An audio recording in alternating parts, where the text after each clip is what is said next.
faithfully conveying value and interpreting great books from around the world. Hello, this is Sally, here to talk about books. Today, the book I'll interpret for you is called Tiger. In the previous book, Chinese Tiger Culture, we've learned about the connotations of tiger culture and the Chinese reverence for tigers.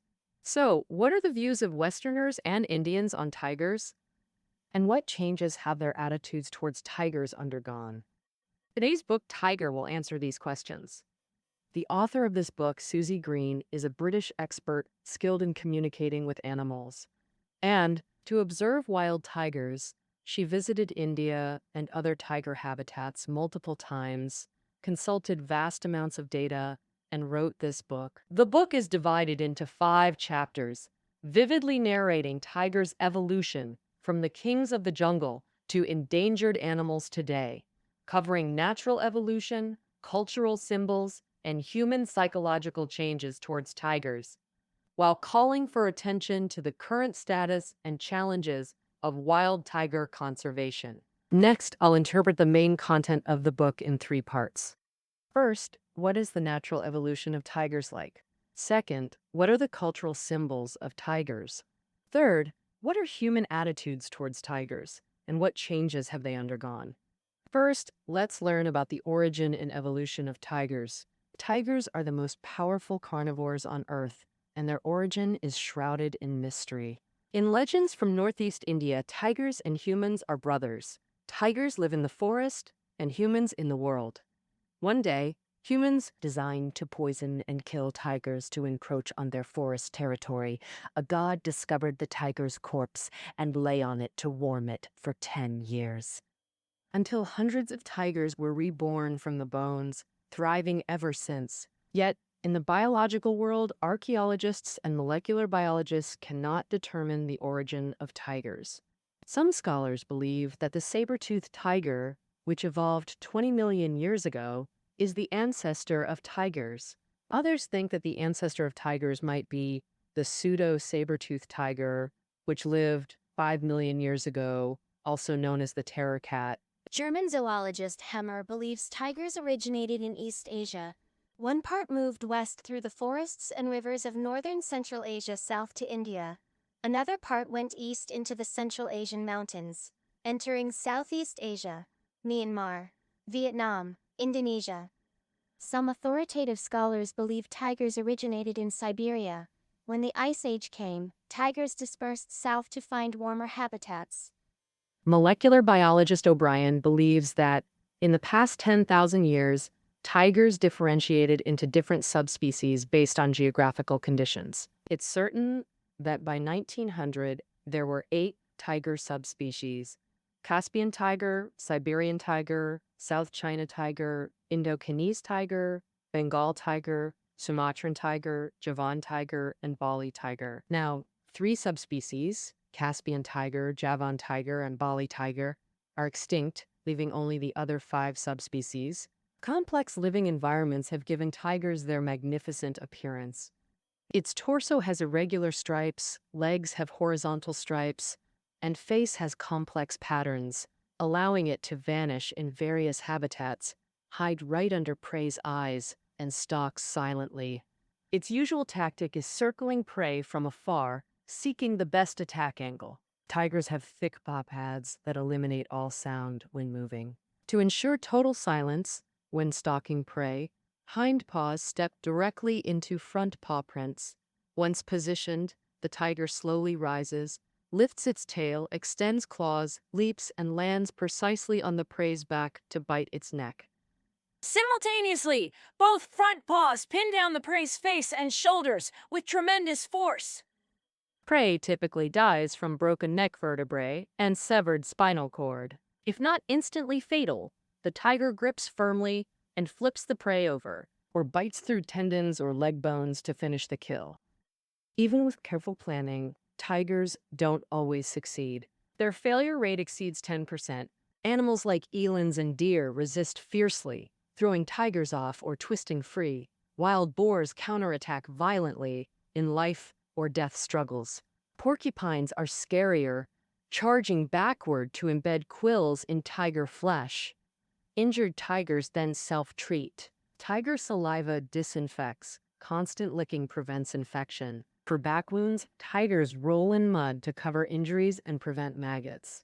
Tigers also eat grass and mud to aid digestion and expel parasites like roundworms. After catching prey, a tiger's meal is a lengthy, complex task. Each tiger has unique eating habits. Some use barbed tongues to lick off fur before feasting. Some tear open bellies like wolves to eat directly. Others consume 27 kilograms in one meal and abandon leftovers, while some take days to finish prey. And some also prefer slightly rotten meat, which is softer and easier to swallow. These tigers hide their prey in bushes, cover it with soil, leaves, and rocks, or carry it across rivers to prevent land scavengers from tracking the scent.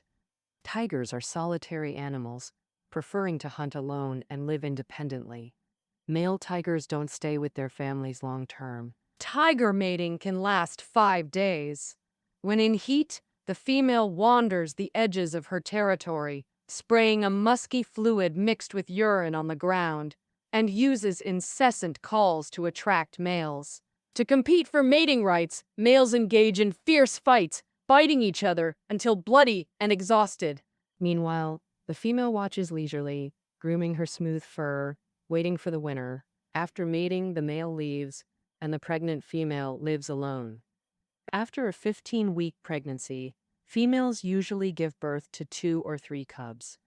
But when the ecosystem is imbalanced and the population is in crisis, a female may give birth to up to 7 cubs in one litter. During cubs' growth, both parents play important roles.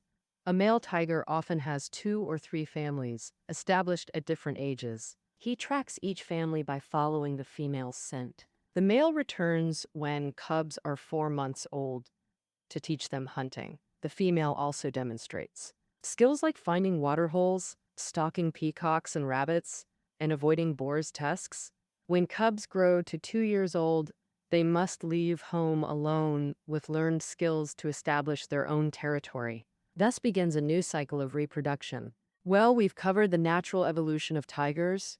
Next, the second question, let's talk about the cultural symbolism of tigers. In early human civilizations, tigers were seen as protective deities. Their strong appearance and affinity for water gave them the ability to traverse between yin and yang. In primitive hunter-gatherer cultures, people viewed tigers as dual representatives of the natural and supernatural worlds, trying to harness their power. Tribes in eastern Russia revered leopards and tigers as powerful guardian spirits. They believed tigers and other beasts shared human traits and were blood-related to humans. People carved many half-tiger, half-human figures on rocks, representing a belief that resembling an animal could grant its power. Some people even regard tigers as venerable ancestors. Chinese people believe that the striking king character on a tiger's forehead declares to the world that it is the powerful and masculine king of the forest, and also a potent symbol of imperial power and military strength. It is the magic of creation, a unity of divinity and form. Chinese people divide heaven into 4 parts.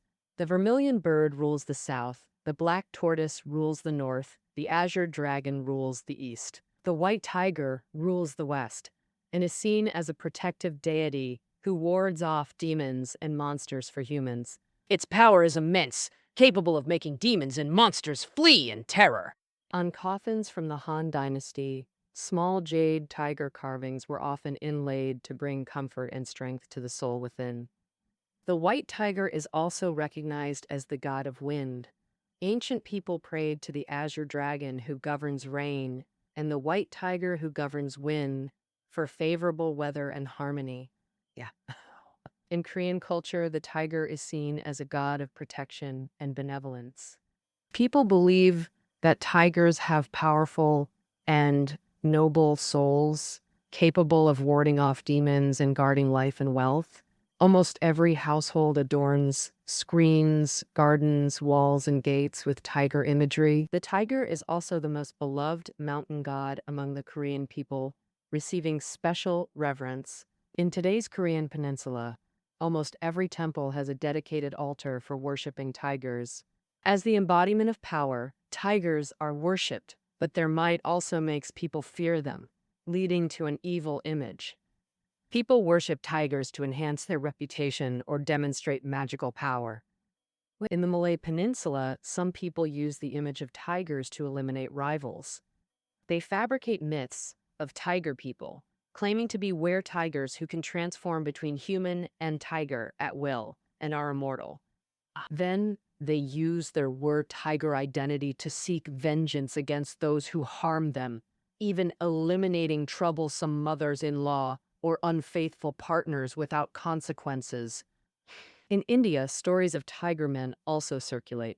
Many merchants use such tales to deceive villagers, making unreasonable demands and causing distress. Later, once a vendor accidentally got trapped in a tiger cage, the villagers, unable to vent their anger, insisted he was a tiger and speared him to death in the cage.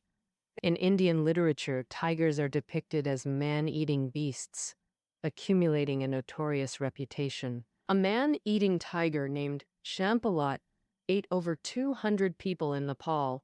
After being driven to India, it ate another 234 in 4 years. A brave hero stepped forward, killed the tiger, and earned the villagers' respect.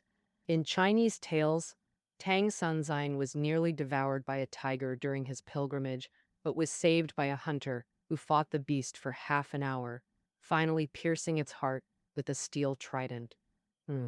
Tang Sanzine praised the hunter profusely, calling him a true mountain god. After Sun Wukong became Tang Sanzine's disciple, he demonstrated divine powers far surpassing the hunters. Sun Wukong shouted, "Wretched beast, where do you think you're going?" and killed the tiger with a single blow of his golden staff to the head. Sun Wukong then cut off the tiger's head and paws, tailoring its skin into a square wrap symbolizing boundless magical power. Tigers in heat can mate up to 50 times a day. Thus, in some cultures, tigers became symbols of vitality and fertility. In India, tigers appear in many artworks as symbols of reproductive power. At the Khajuraho temple complex in central India, doors are carved with mythical hybrid creatures having tiger bodies, guardian beasts of Persian and Indian origin, representing sex and the god of love. Traditional Indian wedding chambers are adorned with auspicious symbols on all 4 walls. Painters use tiger elements in murals to represent male strength and sexual potency. Cubs beside tigers symbolize the fruits of the newlyweds' marriage.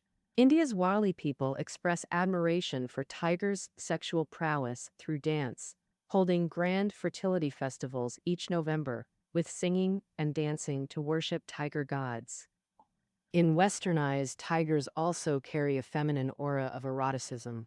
Spanish painter Salvador Dalí depicted his wife's dreams through art, where pomegranate seeds symbolized female fertility. 2 powerful tigers leaping from a fish's mouth expressed his wife's subconscious craving for sex. Western celebrities and models pose on tiger skins in photo shoots to showcase sensuality and allure. With this, we conclude the cultural symbolism of tigers. People worship their might as guardian deities. They admire tigers' vitality and fertility, yet fear their power, viewing them as embodiments of evil. So, what changes have human attitudes toward tigers undergone? This brings us to our third question. Tigers' beauty and mystery hold a deadly fascination for people. Since ancient times, people have domesticated tigers, with China having a long history of taming them. In large tomb complexes from 300 BC, many large pottery tiles depicting hunting scenes show tigers wearing collars, and even people leading tigers with ropes. Now, the tigers in these images are clearly identifiable with thick fur, likely Siberian tigers. Kublai Khan's Yuan dynasty court in the 14th century also kept domesticated tigers. According to Marco Polo's accounts, the court had enormous lions, larger than any seen in Babylon. Their fur was magnificent, beautifully colored with black, red, and white stripes. Trained to hunt wild boars, bison, bears, as well as wild donkeys, deer, and other small beasts. India's Mughal dynasty similarly domesticated tigers. They kept tigers as pets in grand zoos where, in comfortable environments, tigers lost their wildness, becoming docile enough to walk unleashed among crowds. For the Western world, tigers were exotic imports. In 11 BC, tigers debuted in the West when Indian royalty gifted one to Roman Emperor Augustus. Caged, docile yet magnificently furred. 17th century Polish King Augustus II kept a vast zoo with tigers. Artisans created life-sized porcelain replicas using luxurious materials. 8 tiger sculptures were made. After death, animals were taxidermied for palace display. By the 19th century, keeping wild animals became popularized, with tigers appearing in performance zoos worldwide. England's Wombwell Zoo staged elegant performances. Lions, tigers, elephants, pythons, pelicans, kangaroos, monkeys, and parrots enacting Oriental myths. Queen Victoria herself attended these shows. Yet as predators, tigers' razor claws and fangs inspire awe and terror. Western culture particularly favors eliminating perceived threats.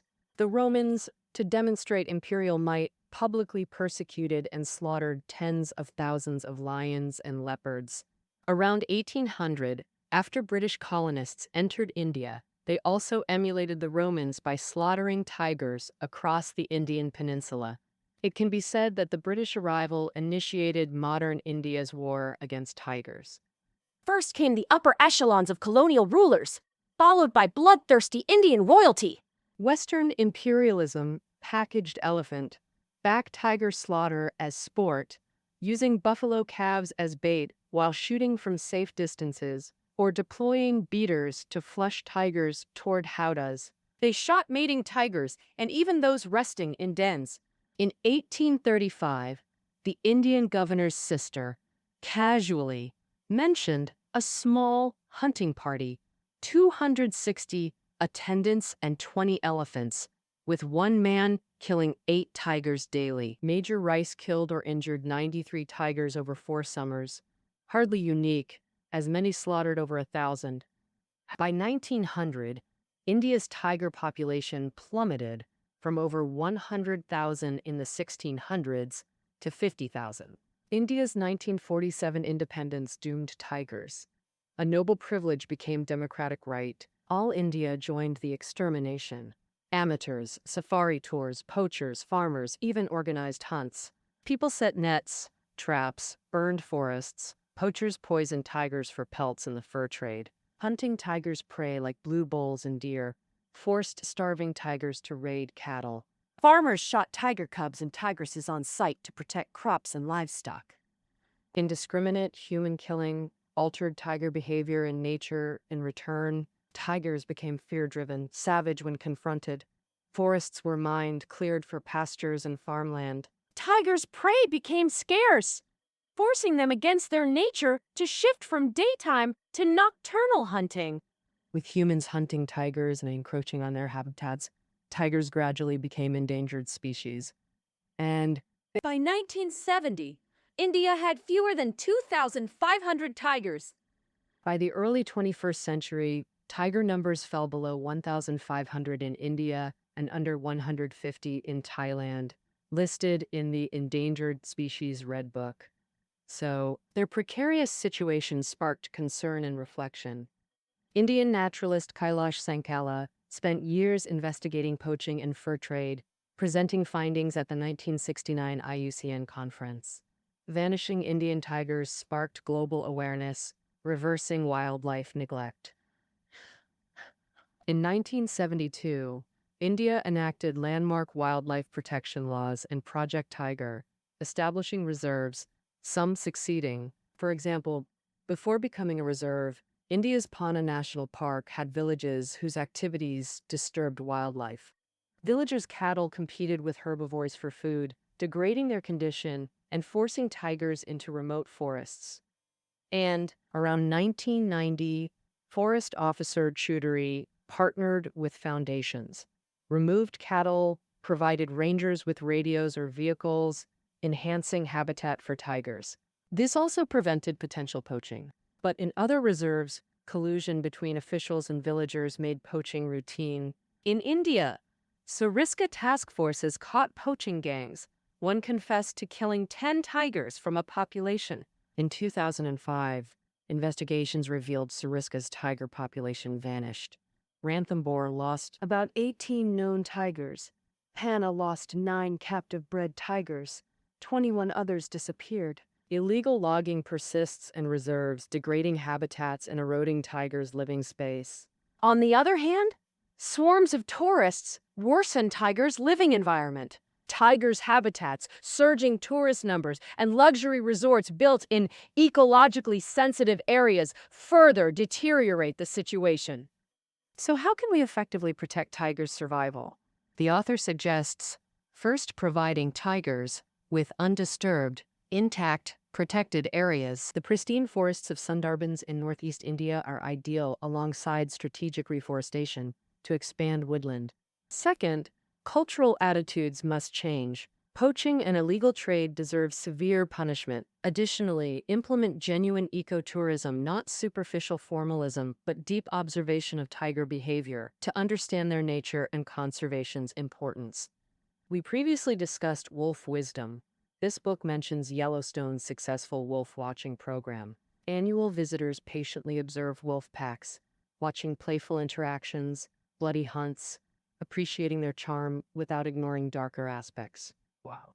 Tiger survival is ultimately nature survival. We defend nature's right to exist, a legacy for future generations. Well, that concludes our interpretation of tiger. Reading notes are below the audio.